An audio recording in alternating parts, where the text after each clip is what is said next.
It's true, ladies and gentlemen. I was raped by a skyscraper. Oh my god! Oh, it's so traumatizing! Oh my god! Don't tell me that rape culture isn't real when we have buildings that literally look like this. As a rape victim, looking at these photos, I can't explain what it does to you. It's like the trauma just sits in your head. And before you know it, every single building just looks like a giant penis. What's up, everybody? It's your favorite gay-looking straight boy, Hunter Avalone here. And today, we're going over an article that is just... I literally am at a loss for words because of how stupid and pathetic it really is. It reads like it was written and printed straight out of Retardville. I'm not kidding. It might possibly be one of the dumbest articles I've ever read. But first, you guys have got to check out my brand new merchandise. I have shirts that say, "Think freely, I melt snowflakes," toucan graphics, and shirts for all of you enlightened centrists out there. So click the link in my description and check out my brand new merch. You will not want to miss out. Thanks, guys. Upward thrusting buildings ejaculating into the sky. Do cities have to be so sexist? That is one hell of a title. You read it and you just have to read it again. Because you're like, did I actually read this correctly? Do I have dyslexia?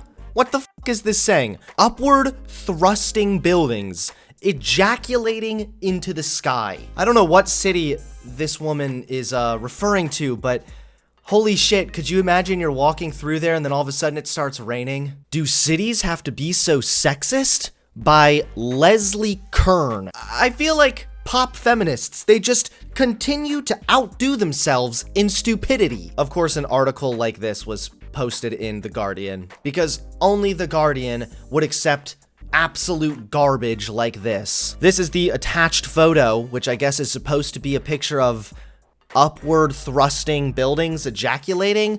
I'm sorry, Leslie, but if you look at this and the first thing you see is a bunch of dicks thrusting, maybe you should try to amend your marriage. I don't know, it just kind of plays into the stereotype that all these pop feminists are just these desperate, lonely, horny bastards. Toxic masculinity is built into the fabric of our urban spaces, writes Leslie Kern, author of new book Feminist City, and the results aren't just divisive, they can be lethal. You know, I bet if the Twin Towers looked a little bit more like a vagina instead of like a penis, I bet 9/11 could have just been avoided. Glass ceilings and phallic towers, mean streets and dark alleys, road names and statues of men.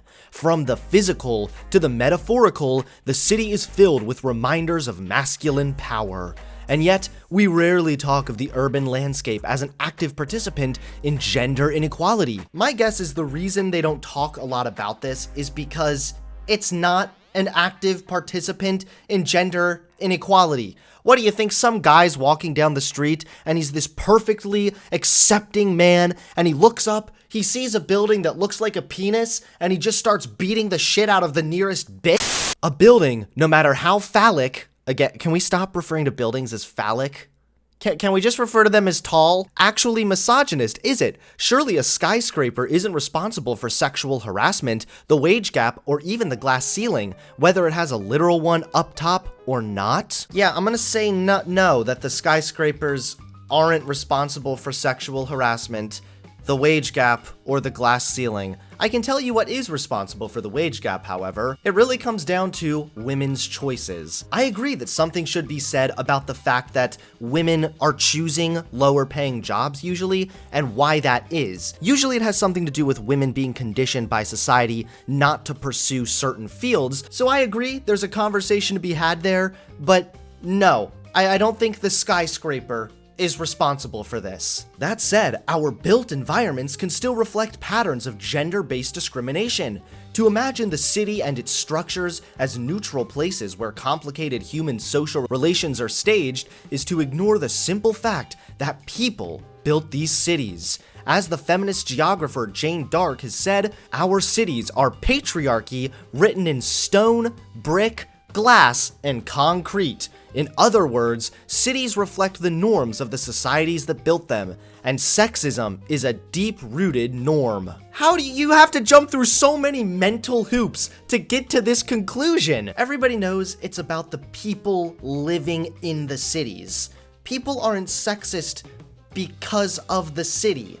Patriarchy is not written in stone, brick, glass, or concrete. Patriarchy is upheld by people, and patriarchy is destroyed by people. It has literally nothing to do with whether or not you're in a city. As far back as 1977, an American poet and professor of architecture named Dolores Hayden wrote an article with the explosive headline, "Skyscraper Seduction." Skyscraper rape. I would not expect anything better from a fucking Dolores. Skyscraper seduction, skyscraper rape? How do you get seduced by a skyscraper?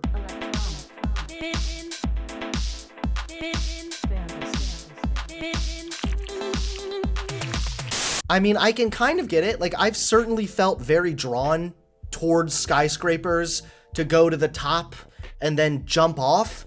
But what on earth? How are you seduced by a skyscraper? And even more so, how are you raped by a skyscraper? I don't think anybody would survive. It's probably the second biggest dick I've ever seen next to mine. Hayden tore into the male power fantasies embodied in this celebrated urban form. The office tower, she wrote, is one more addition to the precision of phallic monuments in history, including poles, spires, columns, and watchtowers, where architects unironically use the language of base, shaft, and tip while drawing upward thrusting buildings, ejaculating light into the night sky. What am I reading? I am literally reading like the fever dream of the most retarded pop feminist. So I guess we're just going with any building that's tall and sticking straight up like a dick is therefore sexist, and it's meant to look like a penis, because when they build it, they use the word base, shaft, and tip. How is any of this sexist? Like, they're just making blanket statements. They're just saying, oh, it looks like a dick, therefore it's sexist. But, like, where's the proof? Where's the proof that this is sexist? A tall building? Don't you have better things to be offended by? If the sexism of the city began and ended with architectural symbolism, I would have happily written a grad school essay about this, then turned my attention to more pressing matters. Yeah, I really wish you had done that, lady. But society's historical and ongoing ideas about the proper gender roles for men and women, organized along a narrow binary, are built right into our cities, and they still matter. Again, just a statement, like she's just saying things. Where's the proof? Some old dead author from the 70s said that it's skyscraper rape because they use the term tip? They matter to me as a mother. Oh god, this woman's a mother? Could you imagine how horrifying that would be? Little Timmy's like, Mom, I want to go to New York City for my birthday. You sexist little bitch. Don't you know there are dick buildings everywhere? They matter to me as a busy professor who often finds herself in strange cities, wondering if it's okay to pop into the neighborhood pub alone.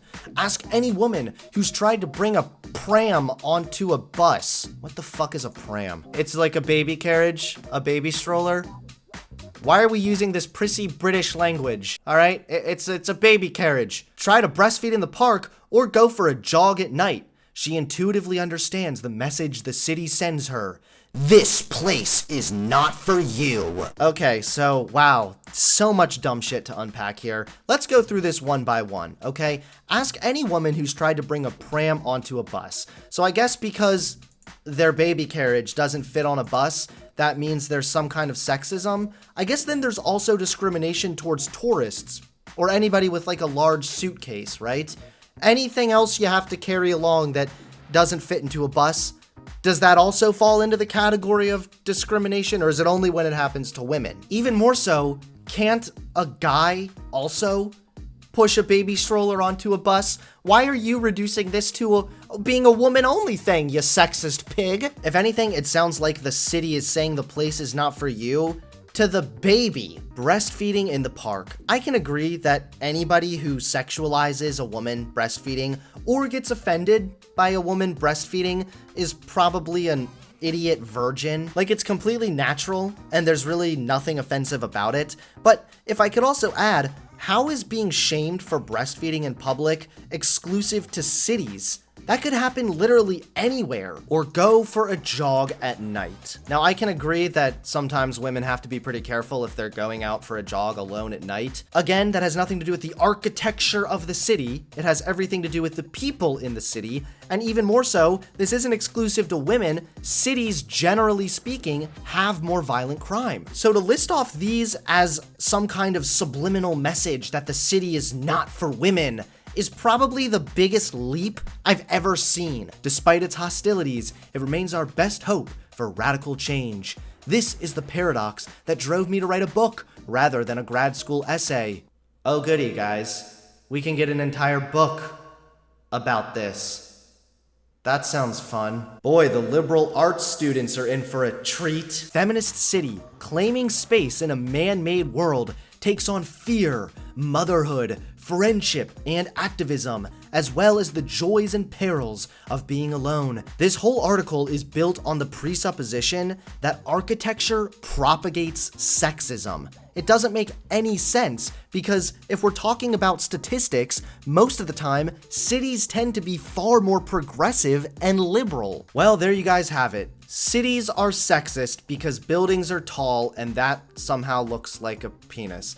I don't know, but once again, here we've been given wonderful gold from The Guardian. Let me know if you're going to be going into a city anytime soon. And remember, stay clear from those ejaculating skyscrapers. Please give this video a like, comment below, and subscribe to the channel. I post new videos all the time. Come on, guys, you have to subscribe. I just subjected myself to this shitty article. Please, subscribe. Reward my efforts. Thanks, everybody, for watching. I will see you all soon. Peace.